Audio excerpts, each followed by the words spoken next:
हो जाएगा, आपको पता चल जाएगा कितने विमान गिरे हैं? क्या इसके लिए थोड़ा सा इंतजार नहीं किया जा सकता है? मान लीजिए आपको पता ही चल गया 4, फिर क्या कीजिएगा, क्या करिएगा, क्या हो जाएगा उससे? सर मेरे सवाल से मत भागिएगा, मुझे देख के बोलिए ना, आज तो हम लोग आमने सामने। बिल्कुल नहीं, हिम्मत से सच को बोल दो तो बुरा मानते हैं लोग, रो रो के बात कहने की आदत रही नहीं। अच्छा हो कि आप ही के मुंह से दिलवा दूं देश को।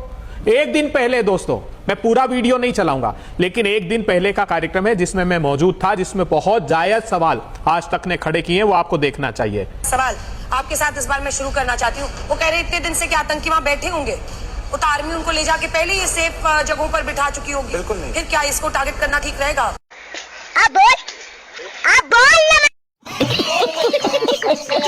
सरकार से सवाल पूछना, सेना से सवाल पूछना नहीं होता है और सरकार ही दे नहीं होता है, परंतु तमाम ऐसे पत्रकार हैं जो इनको कंपैरिजन करने की कोशिश करते हैं और एक ही बताते हैं ताकि सरकार से सवाल न पूछे जाए। अंजना ओम कश्यप जी डिबेट लेकर आई, ऐसे कुछ सवाल पूछने की कोशिश की और गौरव भाटिया ने भी कांग्रेस पार्टी को देशद्रोही बताने की कोशिश की। तो देखिए अभय दुबे ने किस तरीके से उनकी जमकर खैर खबर ली है। कांग्रेस ने 4 नाम दिए थे, जिसमें गौरव गोगोई शामिल थे, नासिर हुसैन, अमरिंदर सिंह और आनंद शर्मा। आनंद शर्मा जी को तो वो लोग ले गए, लेकिन बाकी जो थे वो 5 लोग जो गए हैं वो उनकी तरफ से, उनमें शशि थरूर सबसे पहले, मनीष तिवारी उसमें शामिल है, सलमान खुर्शीद, अमर सिंह और आनंद शर्मा। सिर्फ आनंद शर्मा आपका बढ़ाया हुआ नाम था जिसको भेजा गया है। इसकी खींच है क्या? वरना क्या जरूरत है? ये मतलब वेपन ऑफ मास डिस्ट्रक्शन, एक पूरे विश्व में सहमति अपने देश का कि हम आतंकवाद पे लड़ रहे हैं, ये बताने जाने में क्या दिक्कत है? मतलब ये कैसे डिस्ट्रैक्शन हो गया? अंजना जी, हमने तो प्रस्ताव नहीं दिया था कि भारतीय जनता पार्टी की सरकार, सांसदों के दल हमसे नाम मांगे, उन्होंने नाम मांगे। हमने दृढ़ता से पहले दिन से राहुल गांधी जी ने कहा कि इस प्रतिकूल परिस्थिति में हम भारत की सेना और देश की सरकार के साथ खड़े हैं। लेकिन अंदर राजनीतिक खेल, इतना घृणित खेल खेलना क्यों प्रारंभ किया? अगर विश्व भर में यह संदेश देना था प्रधानमंत्री जी आपको कि हम सारे राजनीतिक दल एक साथ दृढ़ता से खड़े हैं, तो राजनीतिक दलों के साथ ये वैमनस्य का भाव क्यों रखा? और भारतीय जनता पार्टी के प्रवक्ता बोलते तो ऐसा लगता है कि पाकिस्तान परस्त प्रवक्ता बोल रहे हैं। भारतीय जनता पार्टी के प्रवक्ताओं के लिए कहना चाहता हूं कि आंधियों से लड़ रहे हैं कुछ कागज के लोग और हम पर लाजमी है कि उन्हें फौलाद कहें। अरे शर्म तो कीजिए, हमारी पीठ पर कितना घिनौना वार किया है। क्या कह रहे हैं हमारे विदेश मंत्री कि ऑपरेशन सिंदूर की जानकारी हमने पाकिस्तान को दे दी। और कब? याद करिए, फरवरी 2025 को यूएनएससी में, यूनाइटेड नेशन सिक्योरिटी काउंसिल में हमारे प्रतिनिधि ने क्या कहा? हमारे प्रतिनिधि ने कहा कि पाकिस्तान विश्व के आतंक का केंद्र है और 20 आतंकी संगठनों के दस्तावेजी प्रमाण हमने सौंपे और कहा कि यह पाकिस्तान नाम का देश इन आतंकी संगठनों को चला रहा है। 22 अप्रैल को हमला हुआ पहलगाम का, उसके बाद 29 अप्रैल को Yojna Patel United Nation Security Council में गई एक दस्तावेज लेकर और पाकिस्तान के रक्षा मंत्री के बयान के साथ, जिसमें स्वीकार किया कि हम आतंकवाद में शामिल हैं। उसके बाद हमारे विदेश मंत्री क्या घृणित खेल खेलते हैं? वो ऑपरेशन सिंदूर की जानकारी पाकिस्तान को मुहैया कराते हैं। ये अपराध क्यों किया? और मैं पूछना चाहता हूं अंजना जी, इससे भी भयावह हमला हुआ था रियासी का।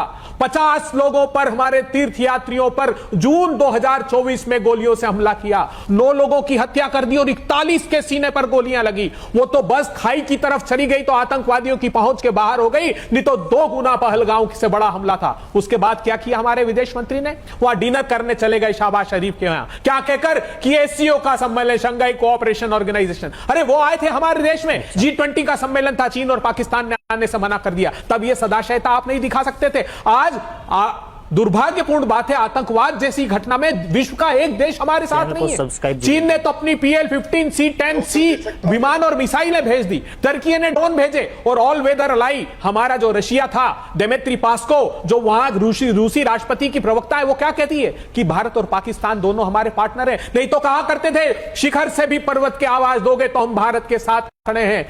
यूरोपीय यूनियन के लिए क्या कहा हमारे विदेश मंत्री ने?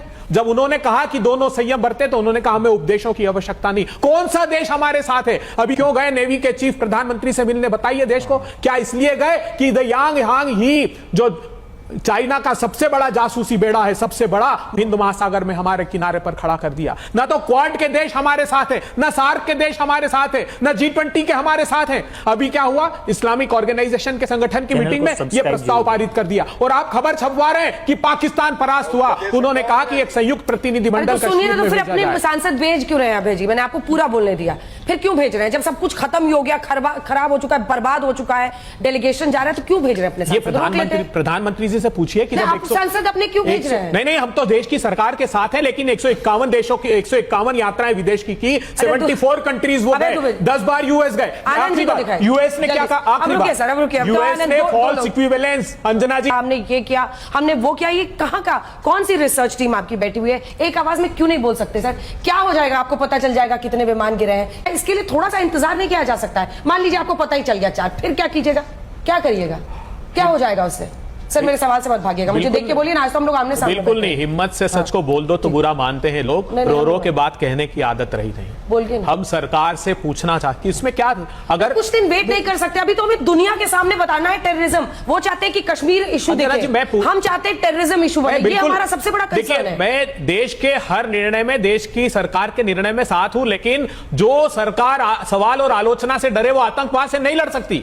मेरे प्रधानमंत्री से मेरी भारत की भूमि पर सवाल है, एक प्रधानमंत्री मेरे देश के हैं जो चीन को क्लीन चिट देता है, और एक विदेश मंत्री जो पाकिस्तान को क्लीन चिट देता है। पाकिस्तान को इंफॉर्मेशन देने का अर्थ यह कि इंटरनेशनल कम्युनिटी को यह मैसेज देना कि जो आतंकवाद है वो भले ही पाकिस्तान की भूमि पर हो, लेकिन उसमें पाकिस्तान का हाथ नहीं है। मैं पूछना चाहता हूं, आज यह सवाल जायज है जब जयराम रमेश कहते हैं बताइए ना किस देश में जाएंगे। अभी आप अफगानिस्तान का जिक्र कर रही थी, तो अफगानिस्तान के साथ, नेपाल के साथ ट्रांस हिमालयन प्रोजेक्ट साइन किया है चाइना ने। चाइना ने, यह सच बात है कि श्रीलंका के साथ अंबन टोटका एग्रीमेंट किया है। चाइना इकोनॉमिक कॉरिडोर पाकिस्तान के साथ बना रहा है। चाइना ने 3 स्टेप एग्रीमेंट भूटान के साथ किया है। हमारे 7 कंट्री के जो देश हैं सारे चीन के साथ हैं। मैं एक देश का नाम बताइए जो आतंकवाद की इस घटना पर भारत के साथ खड़ा हुआ हो। ये कैसे कर देना चाहिए ना, ये बंद कर देना चाहिए, डेलीगेशन ना भेजे। नहीं, डेलीगेशन भेजिए, लेकिन इस बात को विश्वास में, एक तो पहली बात राजनीतिक दलों से इस बात का समन्वय। सर या तो ये डिस्ट्रैक्ट करने के लिए, एक सेकंड, अगर ये डिस्ट्रैक्ट करने के लिए है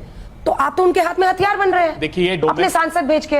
नहीं, हमने कहा कि सरकार जो निर्णय लेगी उसके साथ है, लेकिन ये सिर्फ डोमेस्टिक ध्यान भटकाने के लिए, डोमेस्टिक पॉलिटिक्स को एड्रेस इस्तेमाल हो रहे हैं साहब, ध्यान भटकाने के लिए। इस्तेमाल नहीं हो रहे हैं। अरे 5 सांसद क्यों भेजे? फिर भेजेंगे, बिल्कुल भेजेंगे। सरकार ने, हमने कहा सरकार के निर्णय में हम साथ हैं। अगर गलत है, हम नहीं, टूरिज्म हो रहा है, गलत नहीं। देखिए, अगर ये गलत है, सही और अगर ये टूरिज्म के लिए हो रहा है, आप ही के नेता कह रहे हैं, अगर ये ध्यान भटकाने के लिए हो रहा है, तो क्यों भेज रहे हैं अपने सांसद? हम हर संभव कोशिश करेंगे, जो मोदी सरकार ने 11 साल में जो डिप्लोमेसी खराब कर दी है, जो उसको हम कोशिश करेंगे कि वो किसी रास्ते पर आ जाए। लेकिन फिर मैं कह रहा हूं कि ये सिर्फ फेस सेविंग एक्सरसाइज है, असली मुद्दा है उसको भटकाने की कोशिश की जा रही है। मैं पूछना चाहता हूं, बताइए कहां है वो आतंकवादी? इस पर कोई बात क्यों नहीं करना चाहता? कितना बड़ा फेल्योर था, और यही नहीं था, रियासी में तो वो नैरेटिव छुपा दिया इन्होंने। रियासी इससे बहुत बड़ी घटना थी। क्या हुआ पुलवामा का, बताइए। चलिए, पठानकोट में आपने ISI को बुलाया, गौरव जी जवाब दीजिए। पठानकोट की रिपोर्ट क्या हुई ये तो बता। जी हाँ दोस्तों, आपने पूरा वीडियो देखा। इस वीडियो पर आप क्या सोचते हैं? क्योंकि हमारे विदेश मंत्री एस जयशंकर ने जिस प्रकार का बयान दिया, उस पर विवाद होना लाजमी था। इतना बड़ा बयान कोई कैसे दे सकता है? और उसके बाद उनका स्पष्टीकरण न देना, स्पष्टीकरण भी देना चाहिए, तो तमाम चीज़ें स्पष्ट हो जाती हैं। और अगर आज के समय में कोई भी चीज़ अगर सोशल मीडिया पर जाती है, तो उनके जो तमाम वीडियोज़ हैं, बयान है, वो पाकिस्तान के चैनलों पर चल रही हैं कि हमारे इतने लोग मर गए। जब भारत ने पहले ही बता दिया था, तो लोगों को वहाँ से निकालना चाहिए था, है ना? तो इस प्रकार की बातें भी हो रही है।